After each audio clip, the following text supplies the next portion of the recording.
ozalisi nangai akilangai.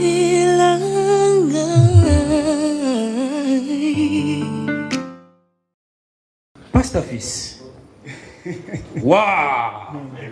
Tu as chanté en plusieurs langues et puis tu es entré à Zulu. Tu as déjà été en Afrique du Sud, comment? Oui. Oui. Voilà. Oui, j'étais en Afrique du Sud.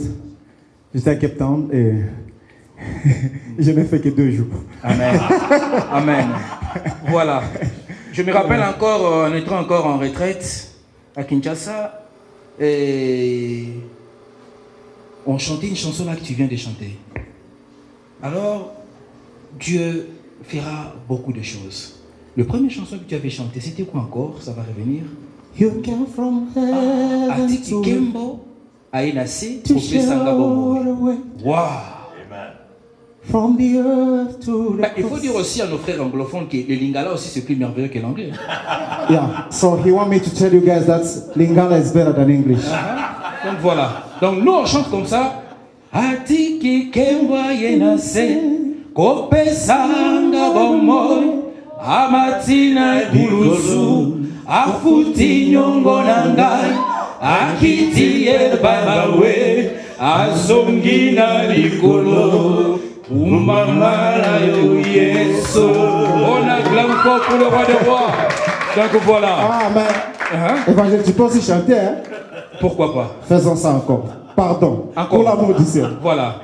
Atiki kewaye nase Kopesanga bomoy amatine kulusu afuti nyongo nangai akitie baibawe azongi na likolo kumama na yokolo. Alléluia. Il est merveilleux notre Dieu. Amen. Il est si bon. Alléluia. Voilà, nous sommes là. Là maintenant, bon, en fait, je suis aussi l'homme de Dieu, mais je me mets un peu à côté, hein, en ce moment-ci. Hein. Donc là maintenant, je vais attaquer quand même. Voilà. Je peux dire ceci, tout ce qui se passe aujourd'hui dans le monde, l'Église a perdu sa crédibilité à cause des comportements des hommes de Dieu. Les hommes de Dieu courent derrière des femmes d'autrui. Aujourd'hui, il y a des maris quand sa femme lui dit que non, bon, je pars à la retraite ou je pars à l'église pour prier, ça devient un problème. Oh, donc, vous ne voyez pas que quelque part, nous aussi, nous contribuons à la destruction de l'œuvre de Dieu. Les hommes de Dieu que vous êtes là, je ne sais pas, est-ce que dans les internets, on voit des images, les comportements des hommes de Dieu, on attrape un homme de Dieu, un pasteur dans l'hôtel. Il y a d'autres pasteurs, il est toujours focalisé aux dîmes, aux actions de grâce, malgré que non, c'est la parole de Dieu, c'est la loi, ainsi de suite, il faut qu'on respecte. Mais, branché toujours à ce qu'on a de l'argent, les autres, derrière des sœurs, derrière la chorale, derrière de maman de l'église, mais les hommes de Dieu. Moi, je pense que quelque part, là où il est notre Dieu, il est en train de pleurer par rapport à nos comportements. Qu'est-ce que vous en dites de cela? Les hommes de Dieu. Nous parlons des temps de la fin, mais ce sont les hommes de Dieu qui sont les conducteurs, hein, les cerveaux montés à la tête du train. Ce sont les hommes de Dieu. Donc voilà. Vraiment, j'aimerais répondre ceci. C'est vrai que c'est un problème aujourd'hui, mais tout dépend de l'appel que l'on reçoit de Dieu. Je pense que Paul a dit il parle dans le livre de Philippiens, chapitre 1er, au verset 21, il nous parle de 2 écoles de serviteurs de Dieu. Amen. Il dira qu'il y a d'autres qui le prêchent par envie et par esprit de dispute. Mais d'autres le font parce qu'ils sont appelés de Dieu. Moi, je pense que plusieurs personnes peuvent se lever aujourd'hui pour s'appeler pasteur ou évangéliste, apôtre, prophète, même n'en parlons pas. Mais ce n'est pas ça le problème. Au fait, c'est dans le plan de Dieu que nous verrons ces choses. Vous comprenez? Que nous verrons ces choses, mais le plus important, ça dépend de l'appel que nous recevons. Est-ce que la personne, c'est Dieu qui l'a appelé? Parce que quand Dieu appelle un homme, il équipe. Vous voyez, la Bible dit pour les œuvres qu'il a préparées d'avance avant qu'il puisse les pratiquer. Donc quand Dieu appelle un homme de Dieu authentique, il va l'équiper. C'est vrai qu'il peut avoir des erreurs, mais l'Esprit de Dieu qui habite dans ce serviteur fera de telles enseignes qu'il puisse se corriger. Parce que sur la terre, il n'y aura pas de perfection. Le diable combat les hommes de Dieu parce qu'il sait qu'une fois qu'il jette le discrédit sur les pasteurs, il va atteindre la foi de beaucoup d'enfants de Dieu. Donc moi je pense que c'est vrai qu'il y a beaucoup de bavures, mais cela n'empêche pas qu'il y ait aussi un reste qui sert Dieu dans la vérité, qui sert Dieu dans l'authenticité. Et bon, c'est vrai, aujourd'hui quand quelqu'un fait une erreur, l'erreur est beaucoup plus vue qu'un bien qui est fait. Mais je pense que beaucoup d'enfants de Dieu aussi criblent seulement les erreurs des pasteurs, mais ils n'applaudissent pas leur succès, ils n'applaudissent pas leurs exploits. Vous comprenez un peu. Voilà. Le diable ne fait qu'amplifier le mal. Mais moi je pense que au lieu de cribler les pasteurs, ce serait mieux de prier pour eux. Je n'encourage pas autant qu'un pasteur le mal qu'un homme de Dieu peut faire. Mais je pense que les enfants de Dieu doivent beaucoup prier pour les pasteurs. Parce que c'est un travail que le diable attaque. Il sait qu'une fois la tête est touchée, le corps sera affecté. C'est comme ça que Jésus dira, on frappera le berger et les brebis seront dispersés.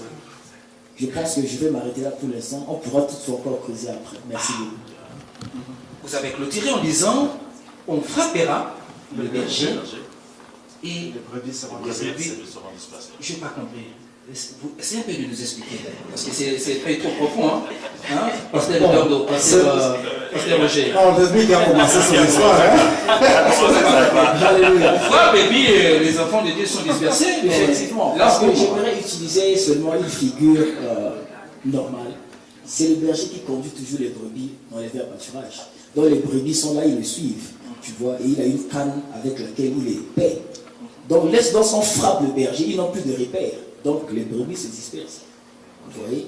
Donc moi je pense que pour expliquer ce que j'ai dit, nous sommes les modèles. Vous voyez, les modèles du troupeau. C'est comme ça que Paul a dit, soyez mes imitateurs comme moi je le suis de Christ. Donc les brebis que nous paissons, ils nous suivent, ils s'inspirent de nous. Alors une fois qu'il y a dérapage, ils perdent des repères. Ils perdent des repères. Donc moi je pense qu'un homme de Dieu doit vraiment beaucoup faire beaucoup d'attention, parce que sa foi engage beaucoup de personnes derrière lui. Amen. Merci beaucoup. Amen. Voilà. J'espère que vous avez compris.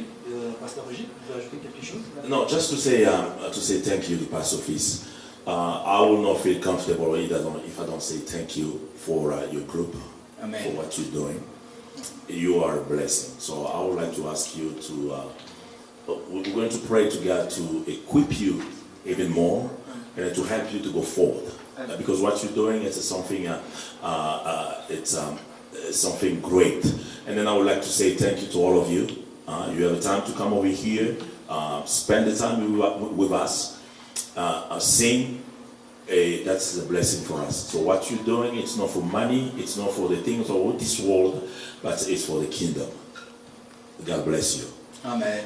Il y a quelque chose que je voulais ajouter en ce que mon frère vient de nous dire tout à l'heure ici. C'est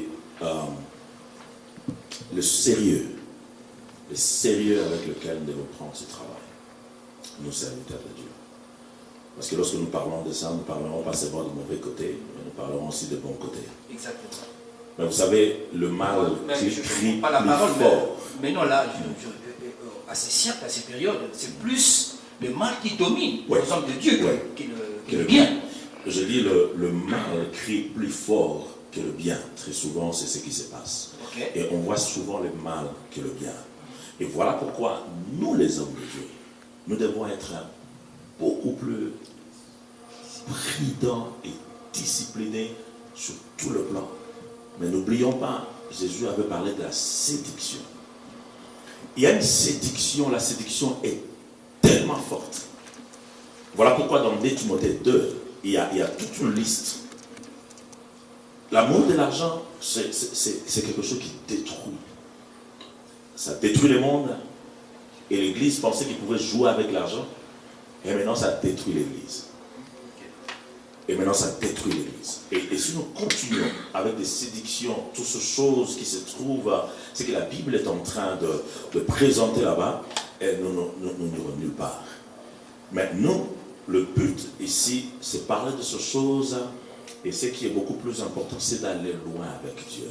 C'est nous aider à nous lever en tant qu'Église. Voilà pourquoi je bénis le Seigneur pour ce temps que nous avons déjà. Hein, c'est ce que nous venons de commencer. Le Seigneur va nous aider à aller plus loin dans ce que nous sommes en train de faire. Pour que nous puissions montrer au monde et à l'Église que nous avons un grand travail à faire. Et que Jésus revient, ne jouons surtout pas. L'heure n'est plus à la distraction. Pasteur Eduardo a dit quelque chose qui, vous savez, moi, c'est la dernière carte, moi j'appelle ça une dernière carte. C'est la dernière carte que le diable est en train de jouer au monde. Ce sont nos réseaux sociaux. Ce sont nos téléphones que nous avons dans nos mains. Il n'y a jamais eu le péché que le monde a vécu à partir du moment où nous avons nos téléphones avec nous. Moi, je prends seulement cet exemple simple. Lorsque nous grandissons, et pour écouter le chanson du monde, il faut peut-être aller, soit vous allez dans un bar, et chez vous à la maison, c'était des disques. Ceux qui sont nés aujourd'hui n'ont pas vu ces choses. De 33 tours, des grandes histoires là. Et tu vois, donc pour écouter, il y a quelques chansons là-dedans. Hein? Mais maintenant, vous pouvez vous promener avec 5 000, 10 000 chansons dans une petite histoire comme ça. Vous comprenez? Donc vous bombardez de ça, c'est du matin au soir. Et il y a une distraction dans ce monde tel que le monde n'a jamais connu. Et c'est ça qui va nous écarter. Et c'est ce qui est en train de nous écarter de Dieu. La distraction. C'est une arme puissante que le diable utilise dans ce temps-là. Merci. Merci, vous avez bien compris. Voilà. Mais avant d'aller à une autre étape, Pasteur Fils, Pasteur Babel, Pasteur Roger, comment les enfants de Dieu, parce qu'aujourd'hui là, il y a beaucoup des enfants de Dieu qui ont besoin d'écouter la parole. Il y a beaucoup des enfants de Dieu qui ont besoin de prier, de bien marcher à la crainte de l'Éternel, mais ils ne savent pas où trouver le vrai homme de Dieu. Maintenant, les enfants de Dieu qui nous suivent là où ils sont partout dans le monde, en Afrique, en Amérique, au Canada, ainsi de suite, qu'est-ce que vous pouvez leur dire? Comment ils peuvent savoir que nous sommes au temps de la fin? Il faut que je marche à la crainte de l'Éternel, il faut que je prie, il faut que je pars à l'église, parce qu'ils n'ont pas la connaissance comme les hommes de Dieu en ont. Donc, les hommes de Dieu aident les enfants de Dieu à connaître la parole de Dieu. Donc, les hommes de Dieu sont les enseignants. Mais comment ils doivent connaître que c'est cet enseignant ici est bel et bien bon ou mauvais? Comment ils vont savoir? Comment ils vont connaître cela à ces temps ici? Parce que tout est mélangé. Donc, on ne sait pas. On ne sait plus. Comment on va faire? Vraiment, je pense qu'il y a cela 2 ans que j'ai donné un enseignement à l'église sur le temps du soir. J'ai parlé des 4 choses qui colorent le temps du soir. J'ai parlé de la confusion, j'avais parlé de l'apostasie, j'avais parlé de la profanation du sacré et des persécutions. Et je pense que pour parler de la confusion, aujourd'hui nous sommes dans une confusion terrible. Mais moi ce que j'aimerais dire aux enfants de Dieu, comme Jésus a dit dans Matthieu 7, vous les connaissez par leurs fruits. Premièrement, par leurs fruits. Ne sois pas prompte à aller dans une église comme ça. Vois d'abord le modèle, l'homme de Dieu. Quels sont ses fruits? Parce que d'une manière ou d'une autre, nous sommes affectés par notre environnement. Que tu ne veux ou pas. Le fait de fréquenter un méchant, il y a des choses que tu vas recevoir comme ça, sans effort. Donc moi je pense que pour s'atterrir dans une église, il faudrait prier d'abord le Seigneur, que le Seigneur puisse t'orienter. Et une fois que tu es là-bas, ou si on t'a invité, avant de te décider, il faut observer d'abord le modèle qui est là, l'homme de Dieu. Si tu es convaincu par le Saint-Esprit, tu pourras aller. Mais je pense que quand on prie le Seigneur, Dieu c'est un Dieu de révélation. Il dirige nos pas vers le vrai pâturage. Il va te conduire. Si vraiment tu es sincère, le Seigneur, il dirigera tes pas à une assemblée qui craint le Seigneur. Donc moi je pense que c'est ce que je peux dire jusqu'à là. Merci. Okay, merci. Et pour essayer un peu de compléter avant que les autres puissent intervenir, mais le même homme de Dieu là, des fois, ils disent que non, bon, la Bible est un couteau à double tranchant. Aujourd'hui, il donne une autre image. Demain, il change. Donc, il joue aussi à la moralité, à la connaissance du peuple de Dieu. Il prend aujourd'hui l'Ancien Testament, il met en marche. Demain, lorsqu'il est au contraire de la parole, il prend le Nouveau Testament. Et demain, pour peut-être gagner plus, il prend le verset d'Apocalypse. Donc, vous voyez, bon, c'est pas facile. Vous le dites parce que vous avez cette connaissance. Vous trouvez ça facile.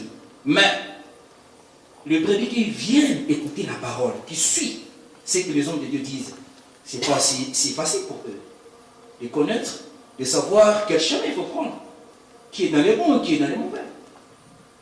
C'est pour cela, vous remarquez aujourd'hui, plus les églises se multiplient dans le monde. Là, nous sommes d'accord. Mais il y a plus du mal, plus que les églises. Le mal accroît plus, mais... Bonne, hein, la question est bonne, j'aimerais répondre. Je pense que le peuple de Dieu doit sortir un peu du fanatisme. Il y a beaucoup d'hommes de Dieu qui font un grand travail, qui sont là, mais parfois, les églises sont vides aujourd'hui. Les bars sont pleins, n'est-ce pas? Exactement. Et les hommes de Dieu sont des hommes de Dieu qui font un grand travail, mais peut-être ils n'ont pas les gens qui viennent dans leurs églises. Tu vois pourquoi? Parce que le peuple de Dieu est tombé dans un certain fanatisme. Vous comprenez un peu? Donc moi je peux dire que les enfants de Dieu doivent arrêter d'être fanatiques, de prier Dieu sincèrement et que Dieu conduise leur pas. Et parfois l'Esprit de Dieu parle, il dit non, pas prier là-bas. Va là-bas, c'est là où je t'envoie. Mais comme il y a un esprit fanatique aujourd'hui dans le monde, ça fait que ça empêche les enfants de Dieu de rentrer dans leur héritage. Vous comprenez? Donc moi je pense qu'il faut que l'enfant de Dieu ou le chrétien se fie beaucoup plus à l'esprit. La Bible dit, marchez selon l'esprit et vous n'accomplirez pas les désirs de la chair. Quand tu obéis au Saint-Esprit, l'Esprit de Dieu parle, papa. Le Saint-Esprit parle, mais souvent nous faisons sourd d'oreille. Vous voyez? Donc les enfants de Dieu se confient au Saint-Esprit, je pense qu'ils éviteront beaucoup d'erreurs. Sinon, il y a des grands hommes de Dieu, il y a beaucoup d'éminents du Saint-Esprit qui sont autour de moi ici, qui font un grand travail. Vous voyez? Mais qu'est-ce qu'allons-nous faire? Que Dieu soit béni. En parlant de ces choses, nous n'allons pas éviter ces choses. Hein? Ça, nous devons être clairs. Nous n'allons pas éviter. La fin arrive. Il faudrait que toutes ces choses, que nous puissions le voir s'accomplir. Mais nous ne pouvons échapper à ces choses. Parce que si la Bible veut que nous puissions en parler, c'est que Dieu a donné un moyen d'en échapper. Nous voulons échapper à l'enfer. Nous voulons aller au ciel. Et j'aimerais vous garantir qu'il y a le sérieux ici dans ce monde. Il y a des hommes de Dieu qui sont sérieux et il y en a encore beaucoup. Mais j'aimerais revenir au pasteur. Le diable sait que c'est l'Église qui va amener le peuple de Dieu vers Dieu. Amen. Il connaît. Maintenant, il faut entrer là-bas. Voilà. C'est ce que le diable fait. Le diable entre maintenant dans l'Église. Et quand il entre dans l'Église, et il vous disperse. Quand il entre dans l'Église, il fait ce qu'il peut faire. Et maintenant, c'est à nous d'être prudents. Il y a deux églises, bien aimés. Il y a deux églises. Il y a une église de Dieu. Il y a une autre église qui est comme une église de Dieu. Mais ce n'est vraiment pas une église de Dieu. Voilà pourquoi les enfants de Dieu doivent se plonger dans la parole de Dieu. Frère, moi, je n'ai pas peur de dire aux gens, ne me regardez pas. Regardez Jésus. Je n'ai pas peur de ça. Il y a d'autres personnes qui se font peut-être des vices Jésus sans les dire.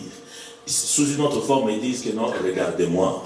Vous comprenez? Regardez-moi. Si vous venez vers moi, vous comprenez, vous aurez ceci. Si vous venez vers moi, vous aurez ceci. Quand vous vous connectez avec moi, votre vie, vous êtes béni. Quand vous vous connectez à Jésus, ce n'est pas lorsque vous vous connectez à un homme. Cet homme-là n'existe pas, frère. Cet homme-là n'existe pas. C'est quand vous vous connectez à Dieu. Mais maintenant, regardez les dangers. Quand vous prêchez cela, ceux-là, ils savent que j'ai mon pasteur Eduardo ici. Quand je suis avec lui, donc ma vie est bien. Donc vous arrêtez cet homme de chercher ce Dieu. Vous arrêtez cet homme à lire la Bible. Vous arrêtez cet homme à faire de bonnes choses qui fera qu'il puisse plaire à Dieu. Parce que ces messieurs-là maintenant commencent maintenant à regarder à vous. Voilà pourquoi ce que vous avez dit, je rejoins ce que vous avez tout à l'heure dit, que ça fait peur. Parce que c'est grave. Nous risquons d'ouvrir des portes, nous disons que c'est une église. Mais c'est vraiment une porte d'enfer. Des salles d'attente pour l'enfer. Ce sont vraiment des salles d'attente pour l'enfer. Et là, c'est très, très dangereux. Merci, papa. Là, c'est très, très dangereux. Donc, c'est ce que je dis. Il y a des églises, il y aura toujours des églises. Ou 3, ou 4, ou 5. Bon, mais il y a deux églises. Parce qu'il y a une église de Dieu, il y a l'autre là qui n'est pas de Dieu. Et nous allons connaître ces choses par les fruits que ces gens sont en train de produire. Ce sont les fruits. Il y a beaucoup de choses aujourd'hui dans ce monde. Les gens ne sont plus sérieux. Il y a beaucoup de copies. On copie sans comprendre qu'est-ce qu'on est en train de copier. Il y avait un moment donné, moi je me rappelle au Congo, mon pasteur, à un moment donné, bon, partout on jette de vestes et les gens tombent. On se disait même, est-ce que chez nous les gens vont venir? Mais ces gens-là ont eu ça où? Et pour qu'on puisse voir qu'il y a une onction, il faudrait que les gens tombent lorsqu'on jette de vestes. Mais aujourd'hui, on a compris que c'était... C'est quoi? Ce sont deux choses. Hein? Ce sont deux choses. Donc, rentrons dans la parole de Dieu. C'est là où c'est le plus grand danger. Rentrons dans les Écritures, dans la parole de Dieu, et nous connaîtrons la vérité. Nous connaîtrons ceux qui sont des vrais et ceux qui sont là qui pour des choses. Et malheureusement, parce qu'on étudie aussi la psychologie de l'homme, on peut facilement comprendre ce que l'homme aime. Ce que l'homme aime, c'est quoi? L'homme aime ce qui frappe aux yeux. Et on nous apporte ce qui frappe aux yeux. On vous apporte un endroit qui est bien, un endroit où tout est à place. Quand vous entrez, vous avez comme impression que ici, Dieu est ici, Jésus est ici. Quand vous écoutez le son de la musique, vous vous dites que mais non, là, c'est Dieu là et là. Mais il n'est pas là. Et c'est tout simplement du business. C'est autre chose que Dieu. Et lorsque vous suivez même l'évangile, il n'y a pas de profondeur, papa. On vous parle de la vie de ce monde. On ne vous parle pas de Dieu. L'évangile aujourd'hui est tourné vers l'homme. L'évangile n'est plus tourné vers Dieu. C'est le salut de l'homme, c'est le bien de l'homme. Voilà pourquoi, pour connaître que vous êtes béni, il faut avoir une grande maison. Wow. Pour connaître que vous êtes béni, il faut avoir un bon travail, alors que les gens du monde en ont. Sans prier. Vous comprenez? Sans prier. Des gens du monde, ils ont de belles maisons sans même mettre les pieds à l'église. Les hommes du monde ont beaucoup d'argent et nous envions ces gens-là. Frère, nous avons quelque chose que le monde, ceux du monde n'auront même pas. Nous avons la vie. Et ils n'ont pas cette vie et ils n'auront pas s'ils ne rencontrent pas Jésus. Et voilà pourquoi nous devons rencontrer ce Jésus pour sortir de là où nous sommes. Donc, bien-aimés, ne nous compliquons pas. Il y aura du vrai, il y aura du faux jusqu'à la fin. Parce que le diable est dans la bergerie. Et là, il va chercher les bergers qui sont distraits, il va les prendre et il va les frapper. C'est pour disperser toute une multitude de gens qui sont tout autour de lui et gagner beaucoup plus. Et nous, le travail que nous voulons faire un effort pour étendre les limites du royaume de notre Seigneur Jésus-Christ. Amen. Amen. Merci beaucoup pour l'intervention des hommes de Dieu. Là, nous approchons la fin de notre émission pour aujourd'hui. Donc, il y a encore beaucoup à dire, il y a encore beaucoup à développer. Donc, nous allons faire encore passer, Pasteur Fils, une adoration, une louange, et puis on va clôturer l'émission pour aujourd'hui. Donc, voilà. Donc, c'était ça. Vous avez bien écouté l'intervention de l'homme de Dieu. Il faut plus suivre Jésus que suivre, je ne sais pas, compléter, parce que vous avez bien écouté. Donc, voilà. Et là, nous allons clôturer et en beauté avec la musique, et puis on va faire le dernier commentaire et puis la clôture. Merci beaucoup. Zambe malamu, Zambe yo malamu, Zambe malamu, malamu malamu, Zambe malamu, Zambe malamu, Zambe malamu, malamu, Zambe malamu mege, Zambe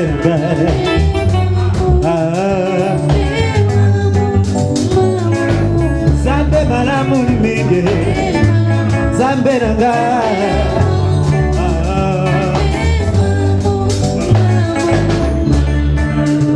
Nabenga yo na kobolini siro sa malamu.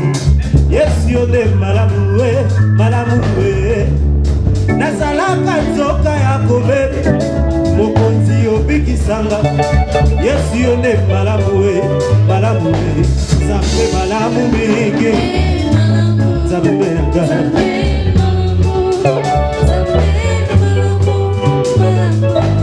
Zambe malamu mingi Zambe nanga. Zambe malamu Zambe malamu malamu. Oh Yesu bolingo, Yesu yo bolingo, Yesu bolingo bolingo. bolinga motema na ngai Yesu na ngai bolingo nga na lulaka na ye Yesu yoyo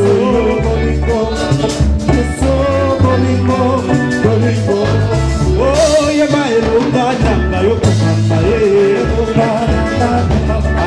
makasi nanga yokumama ye oyo lisekwa nanga kumama ye Yesu yolo yembo nanga kumama ye oyo zalizange naina kalela nani ye naina kende go wapi ye naina kende go wapi ye Yesu lipa na bobo Yesu kwagara bobo Yesu na kende go wapi ye Yesu no garaga ye yende ya yende ya yende ya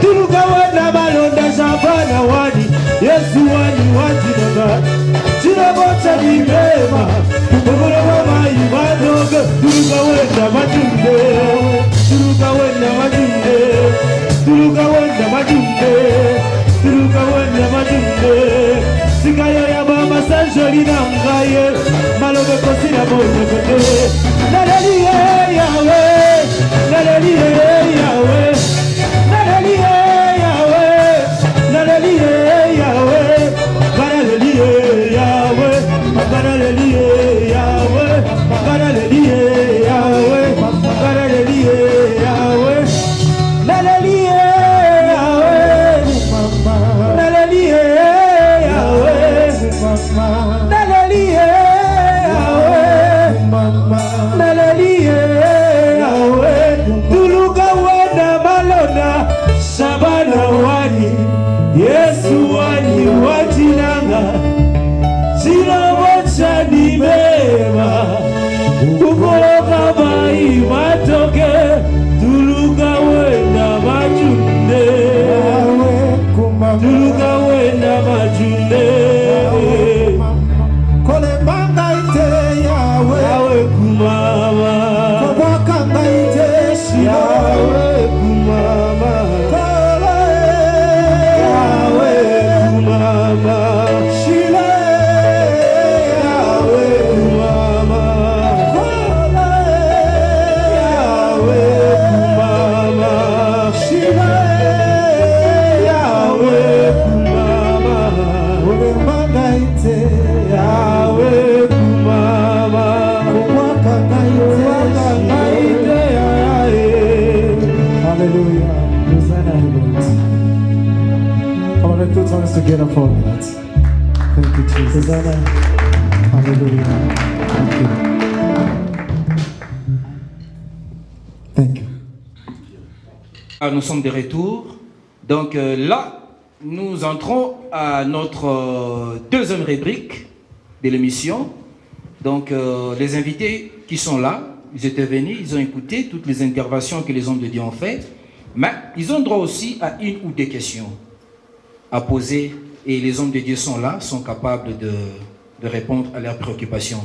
Je ne sais pas, parmi les invités, il y a quelqu'un qui peut poser une question de l'autre côté. So we know that many people don't understand French, but from the topic or the theme that we brought today about the end of time, we would like to ask if there's anybody who has any question to ask, and the man of God gonna see, if possible, how they can answer to that question. Does anybody have any question about the end of time? Okay. Shalom. Shalom. Moi, c'est Adrien Matadi. Je voulais poser une question sur le temps de fin, comme nous venons d'écouter tout de suite. Nous savons que le diable a pris une double mesure pour vraiment atteindre son objectif. Alors, mon souci est,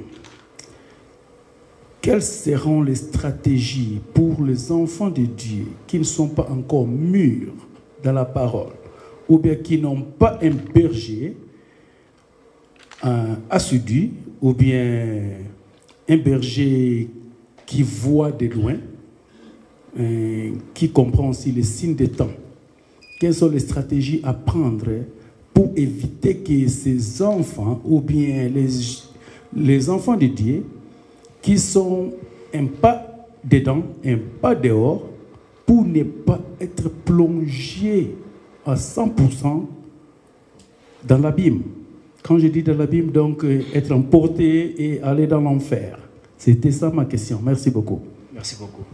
Voilà, les hommes de Dieu ont écouté la question. Pasteur Eduardo, qu'est-ce que vous pouvez dire par rapport à la question de la préoccupation de notre invité? C'est très important. Merci beaucoup, papa, pour votre question. Les enfants de Dieu vont toujours regarder leur pasteur. Vous avez des pasteurs. Vous écoutez chaque fois la parole de Dieu. Il faut toujours venir à l'église. Malgré des occupations, il faut toujours être là à l'église et écouter ce que l'homme de Dieu te parle. Parce que les enfants de Dieu d'aujourd'hui, quand vous leur dites quelque chose, ils font d'autres choses. Regardez le général syrien, Naaman, quand il avait reçu cette maladie de lèpre. Naaman, l'homme de Dieu lui avait dit, allez se jeter 7 fois. Et Naaman avait fait ça. Mais maintenant, aujourd'hui, quand tu dis à un enfant de Dieu, abandonne telle chose pour maintenant recevoir Jésus-Christ comme Seigneur et Sauveur, c'est tout un problème. Et c'est pourquoi nous voulons toujours que les enfants de Dieu puissent vraiment écouter les serviteurs. Soyez quand même humble, que ce soit ton âge, quoi que ce soit, ce que l'homme de Dieu te dit, il faut quand même écouter. C'est ça, il n'y a pas d'autre stratégie. Parce que ce que l'homme de Dieu te dit, c'est ce que Dieu lui a mis au cœur. C'est ce que Dieu est en train de t'instruire indirectement à travers cet homme. C'est très important. Je crois que ça c'est ma contribution. Merci beaucoup. Rapidement, donc on est à la fin. S'il y a encore une autre question, on s'ira aller rapide, au cas contraire, en clôture. Évangéliste, j'aimerais paraphraser ce que pasteur Edouard a dit, compléter. Hein? Okay. Oui, je soutiens ce que le pasteur Edouard vient de dire. Et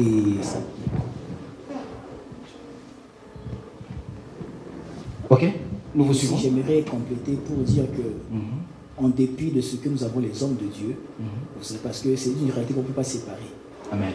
Les bergers, Dieu les a établis là. C'est Dieu qui les a établis. Ce n'est pas les hommes qui les ont mis là. C'est Dieu qui a établi.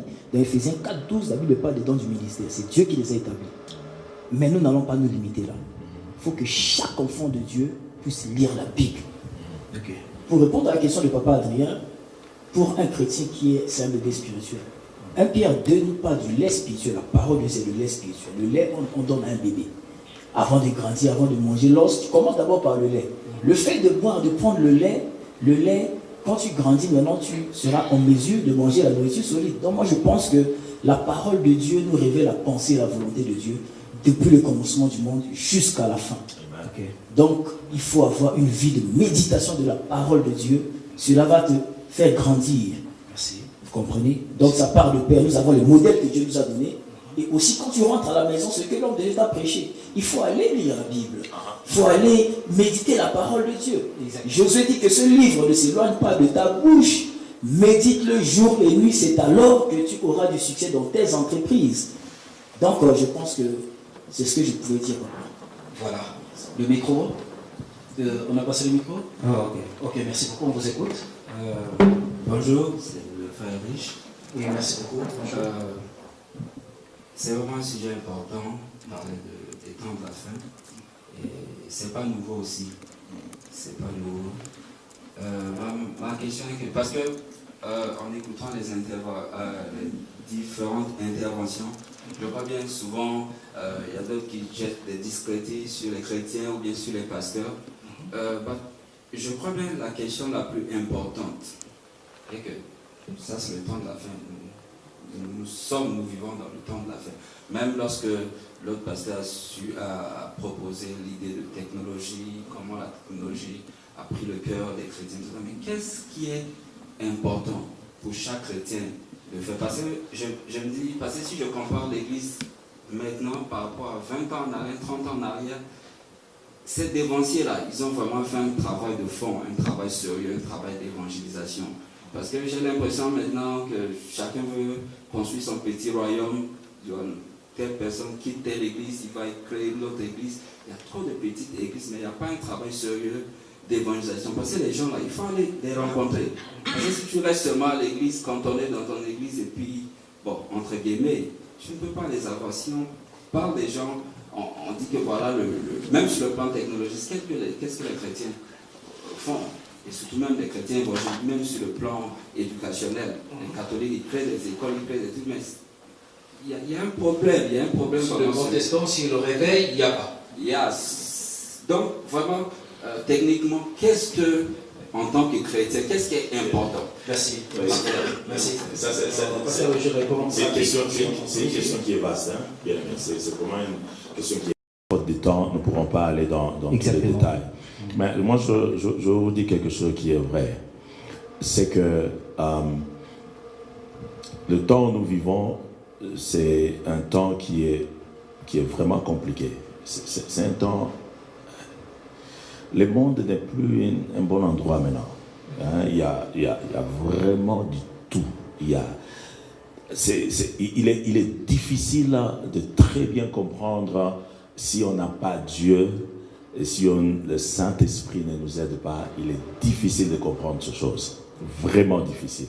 Parce que, comme les bien-aimés l'ont si bien dit, le travail du pasteur, hein, c'est le travail du berger, c'est montrer le gens là, montrer les brebis, là ils vont manger. Le travail, c'est d'enseigner. Le travail, c'est de leur dire, écoutez, voici les chemins. Vous comprenez? Est-ce que maintenant nous posons la question, est-ce que c'est tous les hommes de Dieu qui font ce travail? C'est ça maintenant la plus grande question. Est-ce que les hommes de Dieu, est-ce que nous continuons à faire ce travail? À cause de la séduction, frère, il n'y a qu'un seul mot que Jésus, dans Matthieu 24, lorsqu'il a commencé à parler de ce chose, lorsqu'il y aura la séduction. Et cette séduction, bien aimée, elle est tellement forte que ça n'épargne personne. C'est question d'être avec Jésus et que le Saint-Esprit est en train de vous conduire chaque jour. Parce que les hommes ont tourné les regards vers le monde. Nous avons tourné nos regards vers le monde. Au lieu d'apporter, au lieu de dire le monde, d'accord, nous sommes ici pour un temps, mais non, nous nous conformons à ce monde. Alors que Paul nous a dit, lorsque nous allons dans Romains 12, de ne même pas nous conformer à ce siècle présent. Mais nous nous conformons à ce siècle présent. Et c'est ça l'église aujourd'hui. Nous nous conformons à ce siècle présent. Frères, nous ne trouverons pas de réponse. La réponse c'est Jésus. La réponse c'est la vie, cette communion avec Dieu. C'est ça la réponse. Nous ne cherchons pas à l'homme, parce que nous ne savons même pas qui il faut faire confiance. C'est ça que vous avez. Qui il faut faire confiance? Vous allez, mais il y a des hommes de Dieu vrais que le Seigneur a établis, qui sont là et qui continuent à faire le travail. Le problème, c'est même pas les églises, frères. Une grande église ne peut pas faire un grand travail. Ça, je vous dis la vérité, frère. Une très grande église ne peut... La personne qui vient là-bas, au fond, là-bas, vous ne le connaissez même pas, vous ne le verrez pas, vous ne connaissez même pas sa vie. Combien de serviteurs vous allez avoir dans l'église? Les modèles, c'est ce que nous avions vu autrefois. Les églises, ils étaient qu'au nombre de 30. Ils n'étaient pas nombreux, frères, mais il y avait un grand travail. Il y avait des grands travaux, il y avait du succès. Il y avait des choses qui se passaient que vous ne pouvez pas comprendre. Mais aussi le modèle, c'est quoi? C'est la multitude. C'est pas mauvais d'avoir une grande église. C'est pas mauvais. C'est pas mauvais du tout. Est-ce que vous êtes capable, lorsque vous avez une grande église, est-ce que vous êtes sûr que vous maîtrisez tout ce monde-là? Et c'est pas parce que pour que seulement les hommes puissent voir que vous avez une grande église. Ça aussi, c'est une question à répondre. Okay. Donc, c'est vraiment vaste votre question, mais le temps nous est imparti parce que l'heure aussi est en train de voilà. coincer. Là, le mot de la fin. Je passe le mot de la fin. Aucun des temps. Je respecte ce que le modérateur dit, donc je vais zapper ça, pas de problème. J'aimerais vraiment ajouter un peu, mais on fait la course au temps. Ok, exactement. Bon, le mot de la fin, j'aimerais dire à tous ceux qui auront l'occasion de me suivre que les temps dans lesquels nous vivons sont des temps de la fin. Et chaque enfant de Dieu doit se préparer à la rencontre de son Dieu. Amen. Ce que nous voyons autour de nous apparaît sous d'autres cieux, ça confirme déjà que Jésus est à la porte. Alors ce n'est plus le temps de la distraction. C'est un temps qui est vraiment compliqué. C'est un temps... Le monde n'est plus un bon endroit maintenant. Hein, il y a vraiment du tout. Il est difficile de très bien comprendre si on n'a pas Dieu et si le Saint-Esprit ne nous aide pas. Il est difficile de comprendre ces choses. Vraiment difficile. Parce que, comme le bien-aimé l'ont si bien dit, le travail du pasteur, hein, c'est du travail du berger, c'est montrer le genre là, montrer les brebis, là ils vont manger. Le travail, c'est d'enseigner. Le travail, c'est de leur dire, écoutez, voici le chemin. Vous comprenez? Est-ce que maintenant nous posons la question, est-ce que c'est tous les hommes de Dieu qui font ce travail? Et c'est ça maintenant la plus grande question. Est-ce que les hommes de Dieu, est-ce que nous continuons à faire ce travail? À cause de la séduction, frère, il n'y a qu'un seul mot que Jésus, dans Matthieu 24, lorsqu'il a commencé à parler de ce jour, lorsqu'il y aura la séduction. Et cette séduction, bien aimé, elle est tellement forte que ça n'épargne personne. C'est question d'être avec Jésus et que le Saint-Esprit est en train de vous conduire chaque jour. Parce que les hommes ont tourné les regards vers le monde. Nous avons tourné nos regards vers le monde. Au lieu d'apporter, au lieu de dire le monde, d'accord, nous sommes ici pour un temps, mais non, nous nous conformons à ce monde. Alors que Paul nous a dit, lorsque nous allons dans Romains 12, de ne même pas nous conformer à ce siècle présent. Mais nous nous conformons à ce siècle présent. Et c'est ça l'église aujourd'hui. Nous nous conformons à ce siècle présent. Frère, nous ne trouverons pas de réponse. La réponse c'est Jésus. La réponse c'est la vie, cette communion avec Dieu. C'est ça la réponse. Nous ne cherchons pas un homme, parce que nous ne savons même pas qui il faut faire confiance. C'est ce que vous avez. Qui il faut faire confiance? Vous allez, mais il y a des hommes de Dieu vrais que le Seigneur a établis, qui sont là et qui continuent à faire le travail. Le problème, ce n'est même pas les églises, frère. Une grande église ne peut pas faire un grand travail. Ça, je vous dis la vérité, frère. Une très grande église ne peut... La personne qui vient là-bas, au fond, là-bas, vous ne le connaissez même pas, vous ne le verrez pas, vous ne connaissez même pas sa vie. Combien de serviteurs vous allez avoir dans l'église? Les modèles, c'est ce que nous avions vu autrefois. Les églises, ils étaient qu'au nombre de 30. Ils n'étaient pas nombreux, frère. Mais il y avait un grand travail. Il y avait des grands travaux. Il y avait du succès. Il y avait des choses qui se passaient que vous ne pouvez pas comprendre. Mais aussi le modèle, c'est quoi? C'est la multitude. C'est pas mauvais d'avoir une grande église. C'est pas mauvais. C'est pas mauvais du tout. Est-ce que vous êtes capable, lorsque vous avez une grande église, est-ce que vous êtes sûr que vous maîtrisez tout ce monde-là? Et c'est pas parce que pour que seulement les hommes puissent voir que vous avez une grande église. Ça aussi, c'est une question à répondre. Okay. Donc, c'est vraiment pas sur votre question, mais le temps nous est imparti parce que l'heure aussi est en train de... Voilà, là, le mot de la fin. Je ne sais pas si le mot de la fin. Je respecte ce que le modérateur dit, donc je vais appeler ça, pas de problème. J'aimerais vraiment ajouter un peu, mais on fait la course au temps. Ok, exactement. Bon, le mot de la fin, j'aimerais dire à tous ceux qui auront l'occasion de me suivre que les temps dans lesquels nous vivons sont les temps de la fin. Et chaque enfant de Dieu doit se préparer à la rencontre de son Dieu. Amen. Ce que nous voyons autour de nous apparaît sous d'autres cieux, ça confirme déjà que Jésus est à la porte. Alors ce n'est plus le temps de la distraction. C'est vrai que nous parlons que Jésus revient bientôt, Jésus revient bientôt. Mais là, je dis que Jésus revient bientôt. Amen. Amen. Alléluia. Amen. Nous devons apprendre à laver nos robes. Tout un chacun de nous. Tu dois t'examiner. Tu dois faire un examen de conscience pour voir s'il y a des choses en toi qui ne glorifient pas le Seigneur. Il faut les abandonner. Parce que Dieu nous tend toujours la perche. Okay. Donc, si tu entends ma voix, n'endurcis pas ton cœur. Que je n'endurcisse pas mon cœur. obéissons à ce que Dieu veut, parce qu'il a déjà un pied à la porte. Que Dieu soit béni. Merci beaucoup. Pasteur Eduardo, un mot de la fin, on clôture l'émission déjà. Voilà. C'est juste pour dire merci à vous, évangéliste Denis, merci aussi au pasteur Fils, ainsi que les hommes de Dieu qui sont là. Que Dieu vous bénisse. Voilà. On sait déjà, c'est même près de vous. Et que Dieu bénisse aussi tous ses enfants. Mot de la fin. Ce qui est important, c'est savoir, comme le pasteur Babel vient de parler, nous sommes dans les temps de la fin. Et Jésus revient bientôt. Nous devons abandonner l'hypocrisie et nous devons s'attacher plutôt à Jésus. Que Dieu vous bénisse. Voilà. Pasteur Fils, mot de la fin, et puis vous faites la prière de la clôture. Nous clôturons l'émission. Je finis en disant ceci. Moïse a levé le serpent d'airain dans le désert. Et Moïse et les enfants d'Israël, tous ont fixé le regard vers le serpent. Nous qui sommes pasteurs ou serviteurs de Dieu, nous ne devons pas demander seulement aux gens de nous regarder. Parce que si nous regardons, ils seront mordus par le serpent. Alléluia. Nous sommes au moment où tous, et les pasteurs et les enfants de Dieu, devons fixer nos regards vers Christ. Parce que c'est lui seul qui va nous sauver. Un pasteur ne peut pas sauver. Malgré qu'il soit puissant, je ne sais comment, il ne peut pas sauver. Et les pasteurs doivent arrêter de prendre la place de Dieu.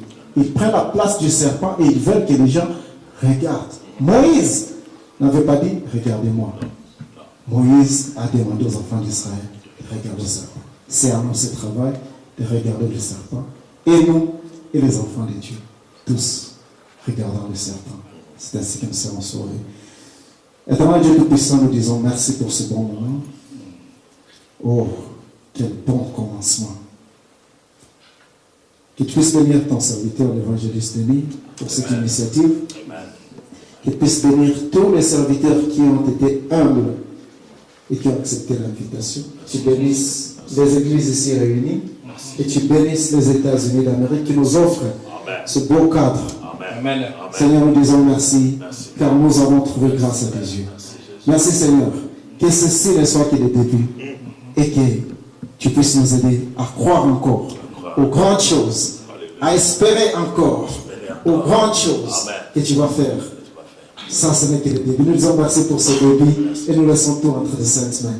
Que Dieu vous bénisse. Nous prions au nom de Jésus, nous disons Amen. Amen. Un grand merci à tous ceux qui ont accepté notre invitation et que le Seigneur soit avec vous. Ce n'est pas le premier ou le dernier. Donc l'émission a été présentée par l'évangéliste Denis. Que le Seigneur vous bénisse. À la prochaine. Merci.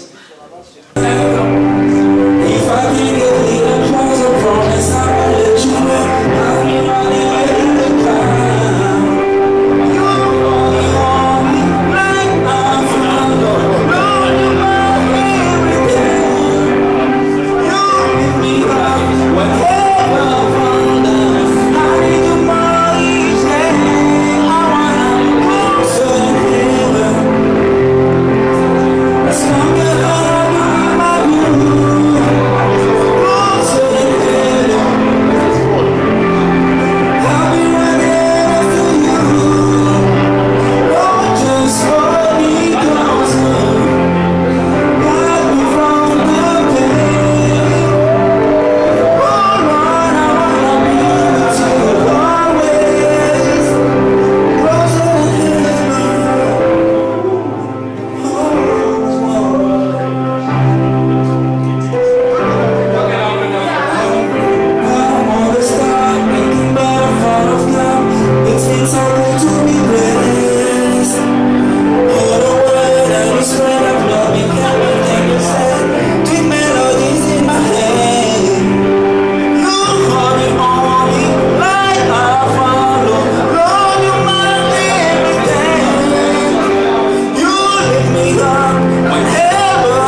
lisi nangai. I can't